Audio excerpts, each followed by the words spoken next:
This is a paper presentation and a themed session on sporting cultures and identities, part of the 12th International Conference on Sport and Society. My name is Sanjit Sudarshan and welcome to the presentation of the paper Women in Sports. What does the presence of the glass ceiling do to their career development? I have divided the paper into the following topics to make it easier to follow the flow of the key arguments and findings presented. Throughout the course of the presentation, I'll be using these four major keywords as they are the themes of the paper. Research statistics, according to PayScale, indicate that as of 2020, the controlled gender pay, which measures the median salary for all men and women with the same job and qualifications, is 98 cents for every dollar a man makes. Although these numbers are a considerable improvement compared to the past decades, which were almost 50 cents for every dollar, they still mean that more work has to be done to achieve true equality. As of March 21st, 2021, a recently appointed head of games, Saiko Hashimoto, added 12 women to the executive board. Her symbolic gesture resulted in the tripling of the number of women in the panel from 5 to 17. Though this increased representation, there still is a long way to go to achieve true equality. Gender equality, or rather gender disparity, has been an issue for a long time and looks to be around unless something is done about it. In recorded history, one can find many accounts of where women faced issues of equality in relationships, their careers, education, and athletic opportunities. What are the causes for this? Some of them include sexism, both mental and physical harassment, as well as the main thing being glass ceiling. It exists in two forms: institutional culture and bias. When you take the case of the International Olympic and Paralympic Committees, data shows that very few women are present in leadership positions. Only 11 women, as opposed to 195 men, are presidents of National Olympic Committees. There are 14% women in decision-making roles and 5% of women are presidents in the National Sports Federation of the European Union. Due to the initiatives and policies put in place by the EU, this number has increased, albeit by a minuscule amount. The statistics only get smaller in regional and local organizations. One of the conceptual framework being introduced in this paper is the WINS holistic analysis, or the WHA model. As previously mentioned, the literature review is divided into four major themes. When we're talking about women, the number of women in decision-making roles, particularly in sport organizations, is significantly low. The fight for women's advancement in the workplace continues today. Although strides have been made, men remain dominant in senior sport management positions. This indicates a lack of gender equality within the industry. A key factor is social development. From the time a baby is born, gender is distinguished, and it often determines a lot about how that baby is raised. Growing up, boys are usually given cars for toys and girls get dolls. What children do during their childhood significantly contributes to their development of abilities, skills, and preferences. This eventually influences their career choice. The evidence supports that these practices prepare children for different roles in their adulthood. Society considers some masculine activities to be promoting or running a business or even having a professional career, whereas the feminine activities are considered to be more family oriented. As a result, women do not look at sports as a viable career option. Such sexist ideologies discourage women looking to pursue a career in the field of sports. There are women who break through the system and make it to the top, however, it is extremely rare.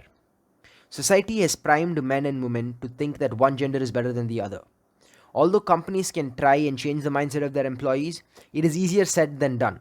What they can do is change the environment in which they work. Coming to gender equality, it is necessary to reduce the stereotype that women are not equal to men in sports and sports governance. This stereotype has resulted in women being less likely to participate in sports or be involved even when given an equal opportunity. Men, on the other hand, do not have this barrier to enter into the industry. Previous research cites gender-based stereotypes, social development, and the Old Boys Network as a cause for this. Old Boys Network, also known as the Old Boys Club, refers to an informal system by which money and power are retained by the wealthy through strategic business relationships. This network, though not created for malicious purposes, does end up excluding women and other minorities. As a result, they do not become truly successful in the business world. Being in the network means conducting and establishing business relationships on high priced golf courses, at exclusive country clubs, in executive skyboxes, through private fraternities or social clubs, etc. These places are traditionally places that exclude women and minorities. This prevents them from being privy to serious business transactions or conversations. And networking is a major barrier that affects the ability of women to move up the sports industry or get a career. Networking is a major contributor to both learning of a particular position and landing that job. For things to change, both women and men need to start challenging the status quo, and better policies need to be enforced to level the playing field. Talking about sports governance, with the lack of representation of women in decision making roles, there is a lack of perspective offered. For instance, while drafting organizational policies, a lack of perspective can be disastrous. It will lead to workers not being given their due or even in some cases being exploited. This would cause some changes in the attitude and emotion of the workers. It may even result in women dropping out and eventually increasing the gender representation gap in the workforce. Although there are fewer women in top management positions, it is important to realize that the sports industry itself has a small pool of working women. The argument that arises with this statistic is that more male employees get promoted simply because there are more of them. This fundamental hurdle snowballs into a bigger problem of sexism.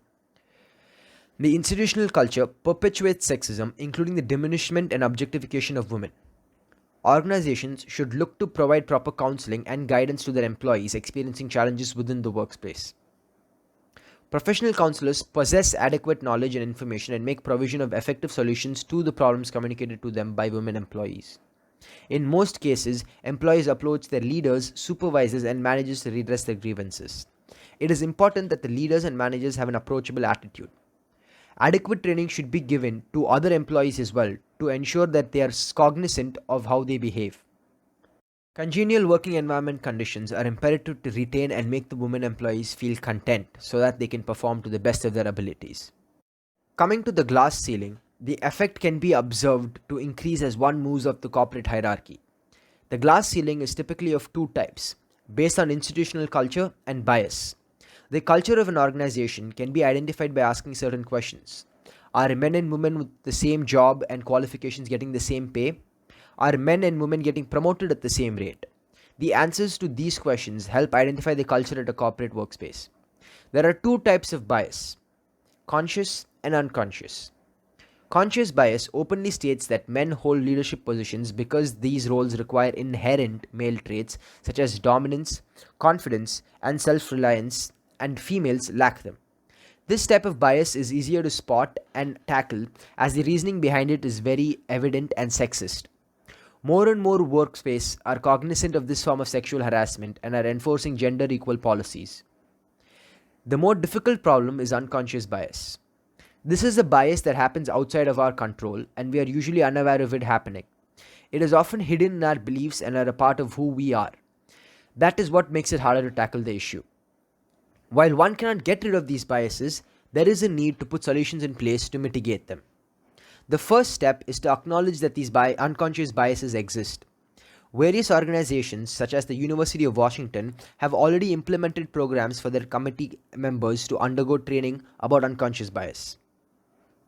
And however, since it's quite difficult to overcome the glass ceiling, many women tend to rationalize working under it.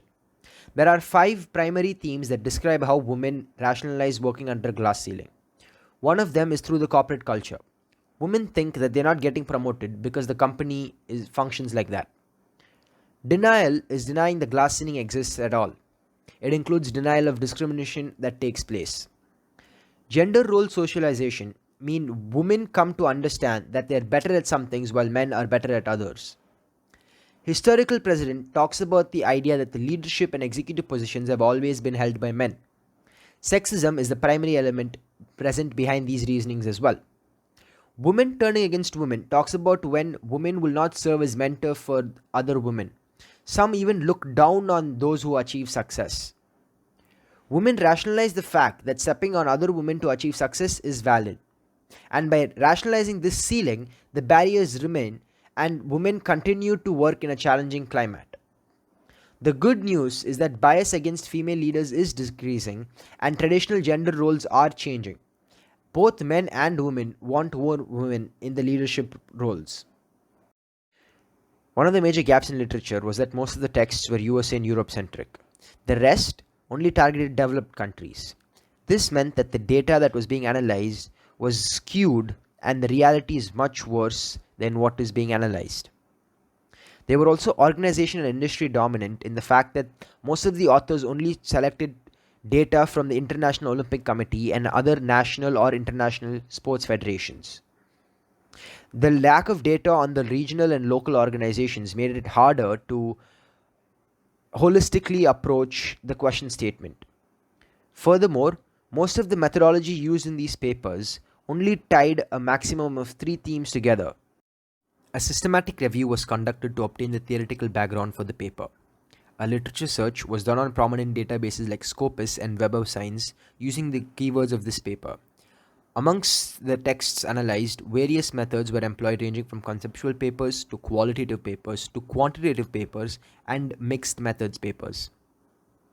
The first table is the texts arranged in the themes, that is the keywords of the papers, and as you can see, they are not all the texts. They're just the major texts that helped contribute significant portions of this paper.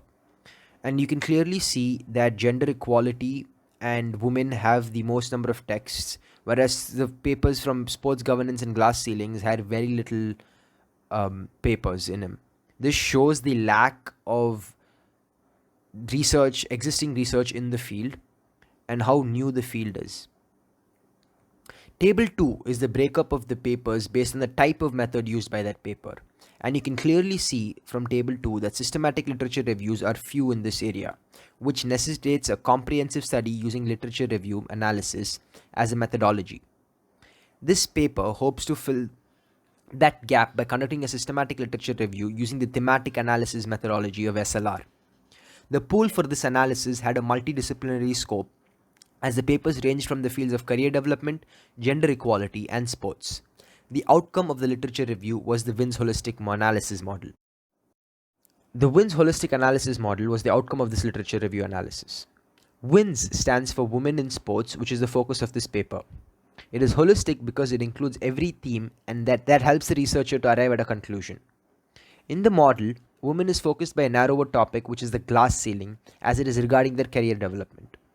The glass ceiling affects plenty of women in the sports industry, from players to top level executives, but due to the scope of the paper, it was limited just to the field of sports governance.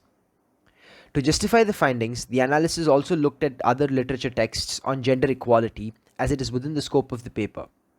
It is important to understand both sides of the argument. As one may have already observed, the model is cyclic. This is done to show the coherence between the 4 topics and how the model can be approached at from any angle. It makes it easier to adopt it for future research if required. Any researcher can start the cycle from any of the topics and still achieve a systematic analysis of the paper statement. The signs in the WHA model represent the relationships between the topics. The negative and positive sign mean indirectly and directly proportional respectively. Having more women in sports reduces the glass ceiling. Hence, the relationship between them is inversely proportional. Sports has always been seen as a masculinized entity, and therefore women are perceived as intruding male boundaries. Recent and past research has shown that having a more balanced male and female board in sports governance contributes to a better work environment. When the glass ceiling is broken, the representation of female employees increase, and this leads to a better sports governance. Here again, the relationship is inversely proportional. Having more female employees in decision-making roles leads to increased perceptions and understanding of problems faced by the organization. This is beneficial when it comes to drafting and enforcing policies. Due to the gender imbalance of the industry, many policies are male-oriented, and it becomes difficult for women to navigate them. The relationship becomes positive for the remaining 2 parts of the cycle, and it is pretty easy to derive the reason for this. A better sports governance leads to increased gender equality, as more women will be willing to enter into the industry. As more women enter into the industry, the cycle will keep moving until equality is achieved. Research indicates that females with mentors to guide them tend to be more successful than those trying to navigate through the industry by themselves. Lack of mentorship is also a problem. An effective mentorship yields potential networks that can help women to break the ceiling. It also guides them through the nuances of the industry. This will help women navigate their career better. The mentors are usually men in prominent executive positions, and they are the ones who are making decisions about how sports are played and watched in the country. Women employees are generally not given much recognition by their superiors, colleagues, or the society at large. Aside from their careers, women have to work hard economically, socially, and culturally to bring about positive attitudinal changes within the mindset of the individuals. Women face gender bias right from the beginning of their career, sometimes even before it starts. The stereotypes are such that women do not have the capabilities and skills to perform jobs as good as men. They are always underestimated and therefore assigned tasks that are less demanding and strenuous, even when they have the same qualifications. In order to tackle these issues, the organizational structure should be transparent. All employees should be aware of the inner workings of the company, particularly the informal groups. Informal groups are the beginning of the old boys network. If it is transparent and identified at the root, it can be made to be more inclusive. More and more companies, in an effort to promote gender equality, are introducing policies that are inclusive and gender driven. In the past, there have been women and underrepresented groups of people that have risen to beat discrimination and inequality in sports. Usually, trailblazers and transformational leaders fight their battles and make their way into a team. They need to be more vocal about their journey and struggles. Doing so will help bring the issues out in the open and inspire others like them. Players like Serena Williams, who's a professional tennis player, and Ronda Rousey, who's a professional wrestler, are just a few examples of leaders in their own space. A limitation that exists is the lack of data on women. The current pool of working women in the sports industry is very limited. This means that the average changes relatively easily every time a quantitative analysis is conducted. The difference is also easily observed while comparing it with men's data. A survey of corporate executives concluded that while women identified the top issue facing them as gender stereotyping in regard to leadership, men identified the top barrier for women as having a lack of professional experience. One can conclude from this survey that most men are unaware of the circumstances their female counterparts encounter in their career. Women continue to face pressures in a hegemonic, masculinized sports industry, and it prevents them from equal opportunities in sport governance. The findings obtained using the WHA model show the intricate spiderweb that exists between each theme. These layers are deep and complex. They also extend beyond the model. Societal issues are not one-dimensional and hence take a lot of time to solve. In conclusion, this paper started with the hypothesis of identifying the existence of the glass ceiling with regards to women's career development in sports. It exists in two forms: institutional culture and bias. Institutional culture refers to the working environment of an organization. It is often easy to identify it and analyze it. Biases are based on deep-rooted beliefs that have been around for generations, and through active education and enforcement, it can be reduced and eventually removed. However, any change will be evolutionary and not revolutionary. Sexism leads to these biases being formed. These biases again lead to an informal system that is difficult to identify. The old boys network is one of such systems. These informal systems affect the workings of the industry, and women, being the minority in many industries, face the brunt of this in the form of the glass ceiling. The factors that cause these problems fall under a larger umbrella of sexism, and the problems that lie beyond the industry is deep-rooted in society. Gender biases are a cause of social development. Solutions such as organizations creating an amiable work environment, being transparent in its policies and with their employees, offering guidance and counseling all help in reducing the effect of the ceiling. The WIN's holistic analysis was critical in obtaining the findings of this paper. The WHA model served as a system that enveloped the four themes. It seamlessly integrated all of them to help better understand the existence of the glass ceiling with regards to women's career development in sports. Women deserve the right to equal opportunity, and they should not be deprived of it on the basis of their gender. Major strides have been taken and progress has been made since the past decade. Indication of the recent past suggests a bright and positive future ahead. The following are the references used in this presentation. Do go through them and the rest of the slides. I would be happy to answer any questions regarding the same. Feel free to reach out and send me emails. I'm looking forward to connecting with you guys. Thank you so much for the opportunity, and I hope you enjoy the rest of the conference.